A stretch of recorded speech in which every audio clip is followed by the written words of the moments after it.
In times gone by, one quarreled oft with Gui Chжун concerning mechanical principles. We each had our ideals, and neither would yield. Under the pretext of a social gathering, one invited the impartial Rex Lapis to judge the quality of our creations. But Rex Lapis declared that Gui Chжun's obscuro vulpus mechanism was superior. Though one was too proud to acknowledge it, in one's heart, one knew that Gui Chжun was indeed the superior talent in the mechanical arts. As for the story between Gui Chжun and Streetward Rambler, that begins with a certain bell. In Gui Chжun's opinion, while mechanisms were no substitute for human composers, they were yet capable of producing simple but fine melodies. But Streetward Rambler believed music to be an expression of the soul, an emotional enterprise that could never hope to be replicated by machinery. They argued endlessly, until one asked Rex Lapis to intercede.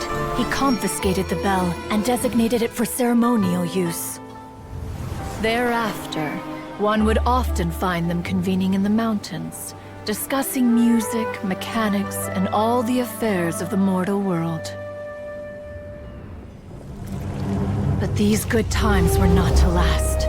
War broke out between the gods, and soon engulfed the Guili Plains. Gui Chжun was overpowered by the enemy, and fell in battle. When Streetward Rambler and I arrived at the scene at long last, all that remained among the ruins was her lifeless body. After this, at Streetward Rambler's request, Rex Lapis granted her the cleansing bell for safekeeping.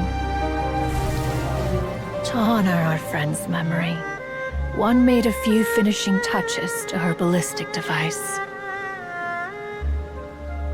Many lantern rites have passed since then. Many greetings and goodbyes.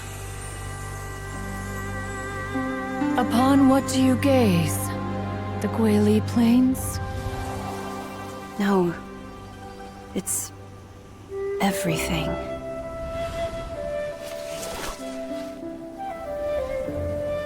We think of human life as like a lantern that's lit one minute and extinguished the next. But are we Adepti so different? Perhaps as dust settles after a storm, we too must one day return to the world below.